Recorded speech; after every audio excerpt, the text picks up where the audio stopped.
So the last part of weeks or Pentecost or Shavuot is the Messianic significance. And the Messianic significance is Acts 2, the birth of the church. Let's turn to Acts 2. Now, as I mentioned in one of the first couple of meetings, Jews use different words, and they use the word ruach, R-U-A-C-H, for the Spirit. They say ruach hakodesh for the Spirit of God, or just the ruach for the Spirit. So when the day of Shavuot had come, and they were all together in one place, suddenly there came from heaven a sound like a mighty rushing wind, and it filled the whole house where they were sitting.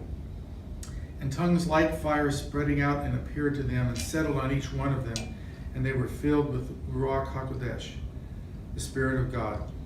And they began to speak in other languages as the Ruach enabled them to speak. Now Jewish people were staying in Jerusalem, devout men from every nation under heaven. Why? Why were there devout men from every nation under heaven?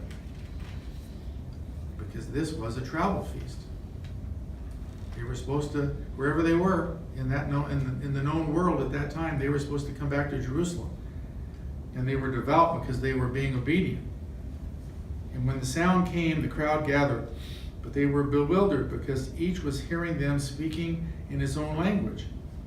And they were amazed and astonished, saying, "All these who are speaking, aren't they Galileans?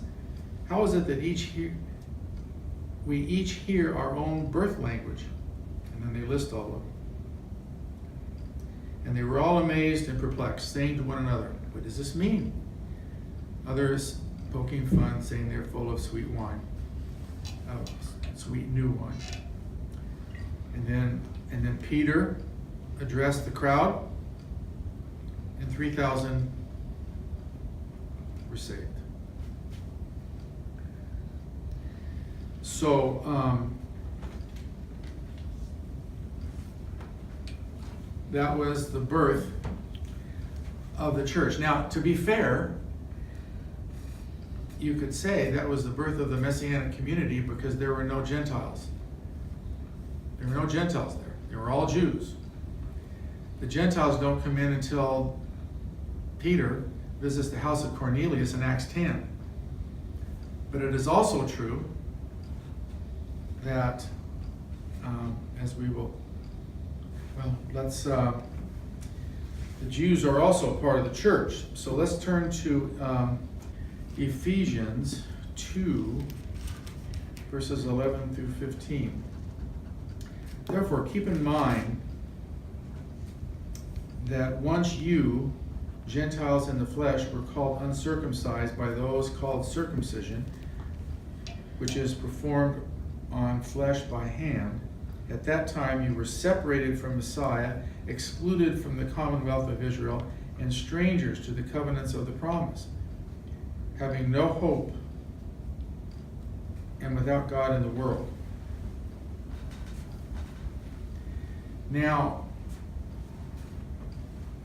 who is the new covenant made with? Who are the covenant partners in Jeremiah 31, verses 1 through 34, 31 through 34? The Jews. The Jews. Keep your finger there, and let's look at Jeremiah 31, 30 through 34. And you will be receiving a handout on this. You'll be receiving a handout on this. Behold, the days are coming. It is a declaration of Adonai, when I will make a new covenant with the house of Israel and with the house of Judah. So that's who the covenant, the new covenant, the Brit Hadashah, the new covenant is made with. It doesn't say, now when I make a new covenant with the Gentiles, behold, the days are coming when I make a new covenant with the house of Israel and the house of Judah, not like the covenant I made with their fathers in the day I took them by the hand to bring them out of the land of Egypt, for they broke my covenant, though I was a husband to them. It is a declaration of Adonai. But this is the covenant I will make with the house of Israel after those days. It is a declaration of Adonai. I will put my what within them? What does your Bible say? Law. What does your Bible say? Does it say, what is verse 32, about halfway through? I will put my what? Law. Mine's got law. Law. I will put my law in their inward parts and write it in their hearts. Right, right. But what I'm saying is, the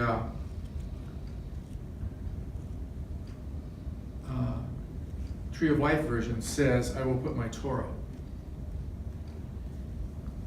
within them. I will put my Torah within them. Yes, I will write it on their heart, and I will be their God, and they will be my people. No long will each teach his neighbor, or each his brother, saying, Know Adonai, for they will all know me, from the least of them to the greatest.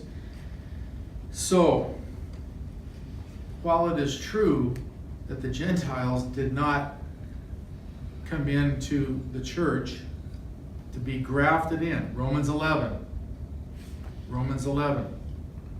Gentiles are grafted in.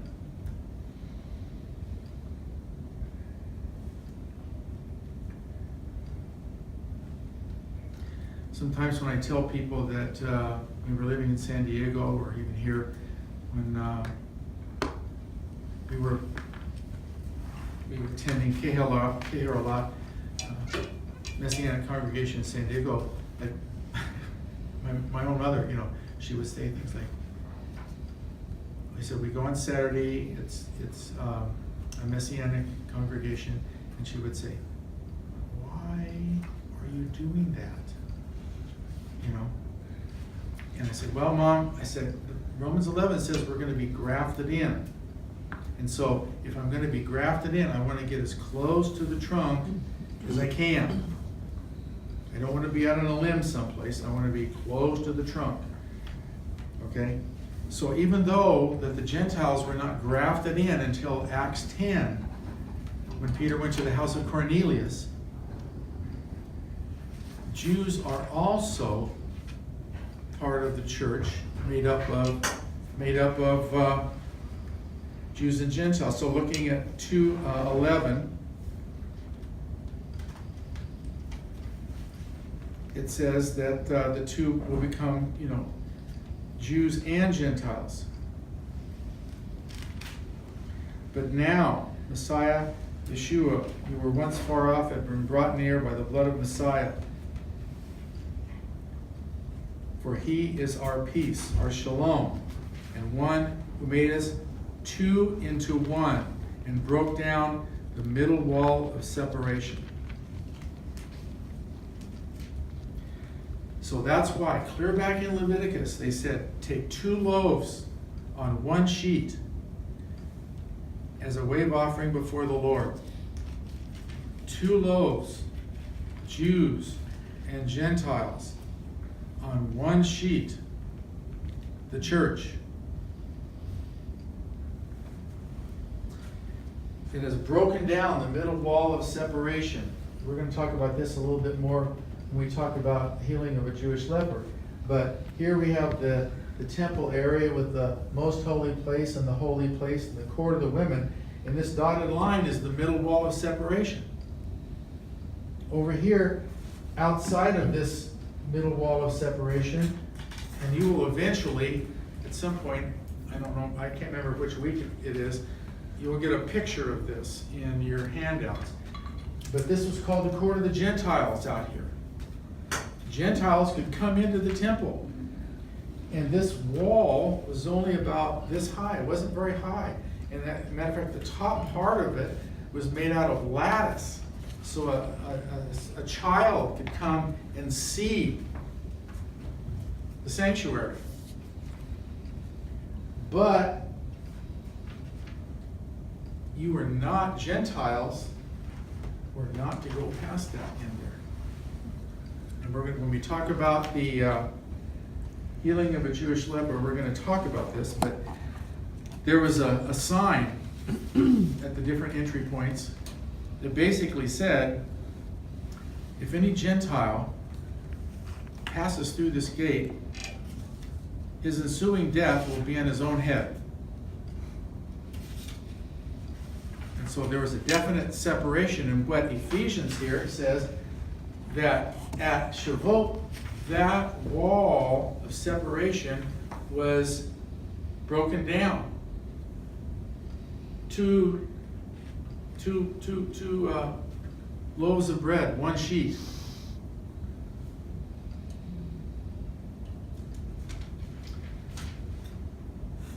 For he is our peace, and the one who made the two into one and broke down the middle wall of separation.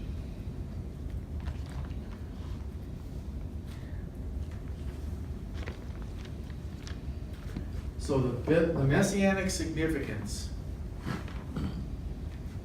of Shavuot, of weeks, of Pentecost is the birth of the church.